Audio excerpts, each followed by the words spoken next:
Oi, a gente é do Grupo 3 e a gente veio falar sobre o Conselho de Segurança da ONU. Bom, o Conselho de Segurança da ONU foi fundado dia 24 de outubro de 1945 e ele foi justamente criado para tentar evitar tretas e tentar mediar caso acontecesse alguma, entendeu? E não sei se você consegue relacionar as datas, mas 1945, naquele contexto, a Segunda Guerra Mundial tinha acabado de acabar, então quem fundou esse outro órgão da ONU, né, foram as 5 principais potências daquela época, ou seja, Estados Unidos, China, Rússia, França e Inglaterra. Atualmente são 15 membros no total, ou seja, 10 foram eleitos ao passar desses anos pela Assembleia Geral. Esses 10, eles são rotativos, cadeiras rotativas, são assim que eles chamam, né? Que eles, a cada 2 anos, eles trocam e aí vem outra nação no lugar deles. Mas, basicamente, eles são indiferentes, eu diria assim, né? Não sei se eu posso dizer, mas se um dos 5 países principais, né, que são os que detêm o poder de veto, falar, não vai acontecer isso, não quero, e vetarem alguma ação que eles quiserem fazer, nada vai acontecer. Ou seja, não importa que todas as nações, as outras nações votem a favor. Se um dos 5 falarem que não. Então, é indiferente. Esse poder de veto já foi questionado várias vezes ao longo da história por várias pessoas diferentes e é questionado até hoje. Muita gente quer, né, que isso seja abolido, no caso, acabar, e algumas pessoas querem entrar nas cadeiras permanentes, né, e ter esse poder também. Mas acredito que isso não vai acontecer, o caso de abolir o veto, porque justamente teria que ser aprovado pelas 5 nações e nenhuma delas quer isso, então é meio difícil.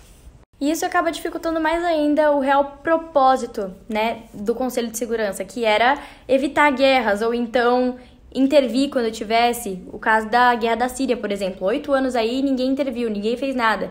Aí você me fala, e aí, o que fizeram com esse cara? Pois é, Rússia, prazer, foi ela que disse que não queria fazer nada, porque a Rússia tem interesses geopolíticos na Síria.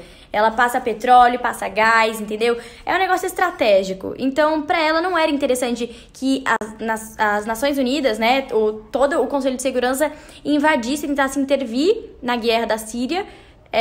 Caso vocês não sabem, a guerra da Síria é algo interno, então é o caso do povo com o governo. Então eles não queriam intervir ali porque a Rússia está por trás de tudo isso e aí ia acabar a parceria que eles tinham com a Rússia. Então ela acabou que não quis intervir nisso, ficou assim, não é comigo e fingiu que não era mesmo. Olha, mas se a gente ficar falando de veto, a gente fica aqui até amanhã, porque só a Rússia já usou o poder de veto dela 124 vezes, ou seja, 124 situações diferentes que a Nações Unidas poderia ter intervido e não fez nada por conta da Rússia. Parabéns, Rússia. E os Estados Unidos também já interviu várias vezes, ao total foram 261 ocasiões diferentes que o veto foi usado por um dos 5 países, então... Mano, complicado. Só pra dar um gostinho de situações assim que aconteceram ao longo da história, dia 18 de fevereiro de 2011, a administração do Barack Obama vetou as resoluções condenando os assentamentos dos israelenses, fora que os Estados Unidos já vetou mais de 10 vezes resoluções contra a África do Sul, contra a Namíbia, nossa, muita coisa. Em 1946, a União Soviética e a França vetaram uma resolução contra a Guerra Civil Espanhola. O Reino Unido também usou o veto unilateralmente 7 vezes por causa da Rodésia e, gente, entre outros que eu não vou mais ficar citando aqui, foram várias situações, vários vetos, mas vocês já conseguiram entender, pegaram a essência da coisa. E é isso, agora é com a Sophie. Beijos. O Conselho de Segurança da ONU geralmente é acionado em casos de guerra, suspeitas de guerras ou problemas que podem causar consequências mundiais, já que seu principal objetivo é manter a paz mundial. Algumas decisões tomadas pelo Conselho de Segurança da ONU são determinar a criação, continuação e encerramento das missões da paz, investigar toda situação que possa vir a se tornar um conflito internacional, elaborar planos de regulamentação de armamentos, determinar se existe uma ameaça para a paz, solicitar aos países que apliquem sanções econômicas e outras medidas para impedir alguma determinada agressão, recomendar o ingresso de novos membros na ONU e recomendar para a Assembleia Geral a eleição de um novo secretário-geral. As nações G4 são formadas por 4 países: Brasil, Alemanha, Japão e Índia. O objetivo do G4 é ver as atuais 15 vagas do Conselho de Segurança da ONU ampliadas para 25 vagas.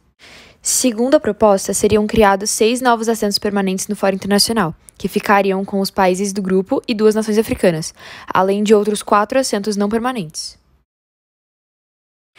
Inicialmente, o G4 reivindicava o direito de veto para os novos membros, mas convencido pela França, o grupo optou pela estratégia de inicialmente renunciar esse direito. A proposta do G4 é apoiada por 23 países, incluindo dos 5 atuais membros permanentes, a França. Por outro lado, outros 2 países que detêm assentos permanentes, os Estados Unidos e a China, uniram-se para evitar a inclusão do Japão como membro permanente, já que isso seria algo negativo para a China. Por outro lado, a China defende a inclusão de mais países em desenvolvimento no Conselho de Segurança. Já os Estados Unidos só apoiam a candidatura do Japão. Qualquer emenda do Estatuto da ONU precisa ser ratificada pelos atuais 5 membros permanentes do Conselho. Recentemente, o Conselho aprovou em sua Resolução 1973, de 2011, notificando o secretário-geral da ONU e a organização a tomarem todas as medidas necessárias para proteger a população civil na Líbia em meio aos acontecimentos que ficaram conhecidos como a Primavera Árabe. Foi um dos casos mais polêmicos, contudo, os Estados Unidos e o Reino Unido ignoraram a necessidade de aprovação do Conselho para invadir o Iraque e destruir o presidente do país, Saddam Hussein. Os 2 países acusavam Hussein de desenvolver ogivas nucleares, o que nunca foi aprovado. Em 2016, o governo britânico finalizou um relatório concluindo que a ação foi um erro. Os 2 países, contudo, não sofreram qualquer tipo de punição. Situações como a invasão do Iraque e o fracasso do órgão em encontrar soluções para situações de crise, como os conflitos no Oriente Médio e a ameaça do Estado Islâmico, fazem com que o Conselho se veja no centro de críticas à sua eficiência e capacidade em evitar abusos de poder das nações com assento permanente. O Grupo Unidos para Consenso, UFC, na sigla em inglês, foi formado na década de 1990 por países contrários às modalidades mais profundas de reforma do Conselho de Segurança, e também ficou informalmente conhecido como Clube do Café, porque seus membros preferiram interromper as reuniões sobre o tema a engajarem-se em negociações efetivas.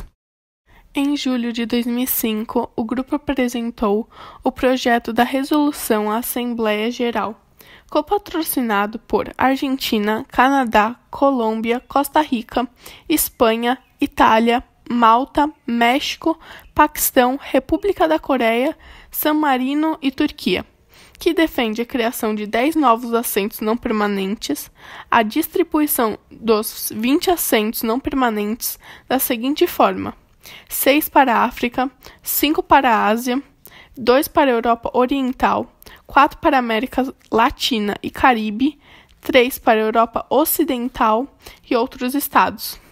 Mandatos de 2 anos com possibilidade de reeleição imediata também. Além dessa proposta, integrantes do grupo já defenderam também diferentes modelos intermediários prevendo a criação de assentos com mandatos de longa duração. Nos últimos anos, a demanda por reformas em sua estrutura tem ganhado força. Chefes de Estado recorrentemente pedem por mudanças no órgão, argumentando que mais de 70 anos sem mudanças profundas são suficientes para torná-lo obsoleto.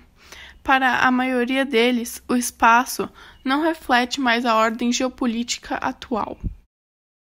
Rússia, China, Estados Unidos, França e Reino Unido são os 5 países que, além de terem participação garantida no clube, também têm o poder de derrubar qualquer decisão que não seja processual, mesmo que a proposta tenha sido aprovada pelo mínimo exigido de 9 membros. Isso significa que todas as deliberações que impactam a política internacional dependem desses 5 países. E por fim, chegamos ao fim do nosso trabalho. Obrigada por assistir e até a próxima!